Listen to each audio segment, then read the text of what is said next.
Hey guys, welcome back to Rocking the Spectrum. Today I wanted to make a quick video talking about going out in public with a child on the spectrum. So if you guys are new to my channel, I have a son. He is 5 years old and he has autism. So the thing about going out in public is it's not very hard. We don't have problems with meltdowns, or a lot of times it's not even sensory overload. It's just kind of the things that my son needs to regulate his body. So some of the things that he needs to regulate his body makes it a little hard for us to go out, or at least makes it hard for me to go out independently without kind of stressing about it. So it's more of a me thing, not a him thing. So what he needs is, a lot of times he needs to swing his body back and forth. Sometimes he will elope, which means he'll run away from me. He is getting better at listening to stop, but he still sometimes just runs away and stops like 5 or 10 seconds later, which is still too long. And then he also needs to hit things hard for like that deep pressure feeling. So he'll like go around the walls, on the floor, on anything he can. Another thing he does is he kind of graces people. So a lot of times that looks like the butt or the back, and if you can imagine just walking and then all of a sudden you feel like a pat on the butt, it's not something that people really like. So as he's getting older, I feel like I'm getting a little bit more worried about what people might say. I try not to worry about what people think per se, but I know that I stress about what people might say to him or me, because I don't want anybody to say anything mean to him. And as he's getting older, I feel like it might be harder for people to understand or maybe accept an apology. Another thing that he does is he does not understand that things are not his just because he wants it. So primarily with food. So when we go out, a lot of times he will grab people's food, and it's something that I always have to keep in mind. So in my mind, a lot of things are, I need to prevent them from happening. So I'm always looking out and seeing if there's any food, what he might gravitate toward, if he's going to run for something. So it's a little bit stressful. My husband and I are kind of opposites in the fact that he kind of lets him be free, which I wish I could do, but I, like I said, always try to prevent things. So I always have either a hand with him or my hand on his leg to kind of like feel if he's going to make a run for it. I still kind of have a grasp on him. So a lot of times I feel a little bit like, I wish I could be like my husband in a way so that I wouldn't stress so much, but like just because I want to doesn't mean I don't stress. So going out in public sometimes is challenging. Like I said, I thought about talking about this topic primarily because the other day we went to Peter Piper Pizza, and my daughter asked if she could take her brother to the arcade area, and we never let them go alone. And it's one of the things that we always get this feeling of like, wow, whenever we see them together playing, or the fact that she wants to be alone and feels like she can handle him, that's like a warm feeling in my chest. And I was really like, no, Haiti, it's okay, I'll go with you. But she was adamant that she wanted to do it alone because she loves to take care of her brother. She loves learning all the signs for him, and like if she needs help, she'll like sign help instead of like calling me over. So she's just very interested in helping her brother. So we let that happen. So the seats are empty. Where are the kids? Where are the kids, Mom? That's a good question. So the kids, Haiti and Christian, they're out in the arcade on their own. Haiti insisted of taking her brother to the arcade, but Jazzy, I'm not even exaggerating this. look how she's biting her nails. She's super worried. And I told Haiti to I told Jazzy to just let Haiti try. She kept insisting on how she wanted to take Christian to the arcade. And look at Mom being worried. This is actually the first time that they are together on their own. I don't know what's going on. So why were you over there? Christian, Haiti needed help with managing, like having the coins. She drops them, and I think some kids grabs them. And Christian was kind of like, having his movements. So she just asked for a little bit of help, and then typical how I am, I stayed a little bit longer because I wanted to make sure, but she's got it. She took him to the bathroom too. She's a good sister. Haiti took him to the bathroom? Mm-hmm. Nice. Sister of the year, for sure. Look at Mom, look at Mom, look at Mom. Wow.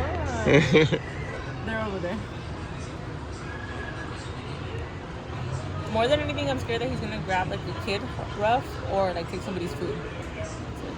For the families that have their children on the spectrum and they have a sibling, do you guys ever let them just do their own thing on their own, or do you guys always just feel like you have to be there with them at all times? Let us know what you guys do. Today was actually the first day, and it felt very heartwarming and happy and worrisome at the same time.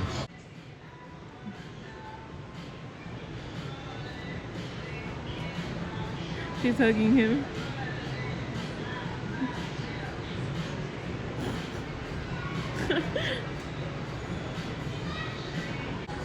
As you guys can see, this is a proud moment for us. Mm-hmm. Very special moment. Oh, she looks mad. ¿Qué pasó? There was a kid that was messing with Christian. I told him to stop, and he kept not saying anything. He kept like saying, "I don't care," and I'm like, "Don't mess with my brother. I don't care about you doing bad stuff to my brother." What was he doing? He was messing with the thing that was Christian was doing. Like he was messing with the game or messing with your brother? Like copying Christian? No, like messing with the game. Oh, okay. Don't worry about it, Mama. He's just being a brat. There's some kids that don't know like when not to play around. You did good, Haiti. Thank you, baby.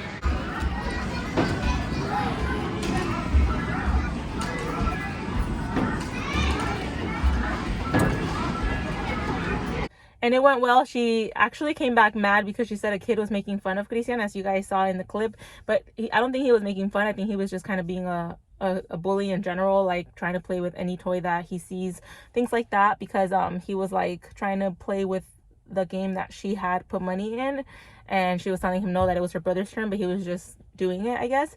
But one of the things that happened there is Hugo went with Christian and I went with Haiti to play for a little bit, and I could see them from the corner of my eye, and Hugo was playing on the game, and I guess Christian saw that there was cake on the table that was already left over from when they were eating cake. There was a party there, and he made a run for it, and I was able to catch him right before he grabbed the cake. But I looked over and I said sorry to the ladies, but the ladies had this look like disgust, like, oh my god, why would you try to grab the cake? And like they didn't say anything, but I still felt like they were judging us.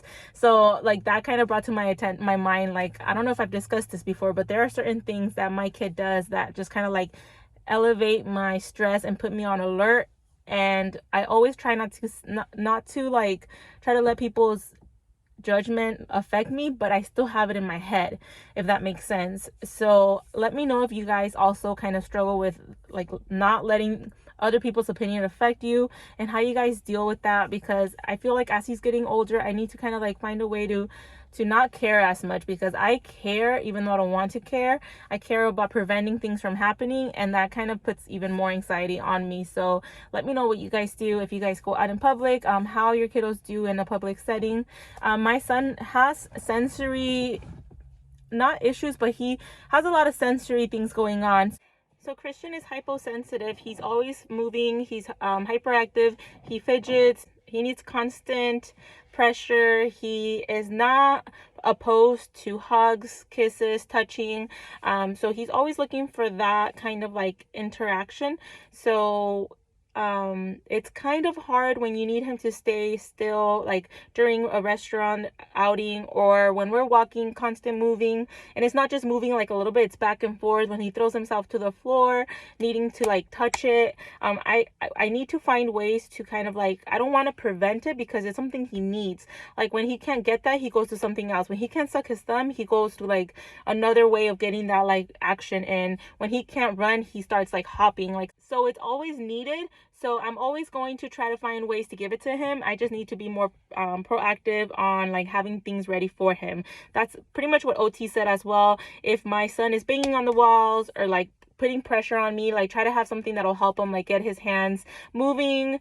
She explained it so well the other time when she said that he's always seeking that pressure, or seeking that when he's so hypoactive, is because if you can think about like when you get fake nails and you take them off, and that sensation of having like raw exposed nails, and like how you feel like that you need something to get that feeling away. He kind of has that feeling, especially she said when he's having more work that he needs to like really focus on, or he has a lot of fine motor targets. It's like nerves are like tingling, and he needs something to like help take that off. So I don't want to prevent that. I just want to have it be more of a better way of getting that input that he needs. So let me know what you guys do. Let me know if you guys have any problems. I'm going to try to make a video all about sensory processing.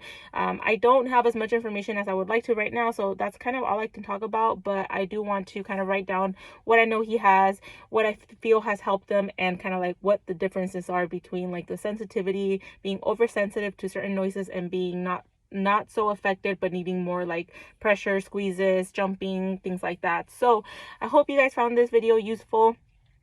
Before I forget, if you guys made it this far, we are going on a family mini vacation on the 17th. We're going to San Francisco. I wanted to ask if anybody lived in that area, if you guys would like to meet up for a coffee date. I would love to meet you guys. So we are going on January 17th through the 20th. So let me know, comment down below if that would be something you'd be interested in. Like I said, I would love to meet you guys, talk to you guys in person. And yeah, thanks so much for watching. We'll see you in the next family video. Bye.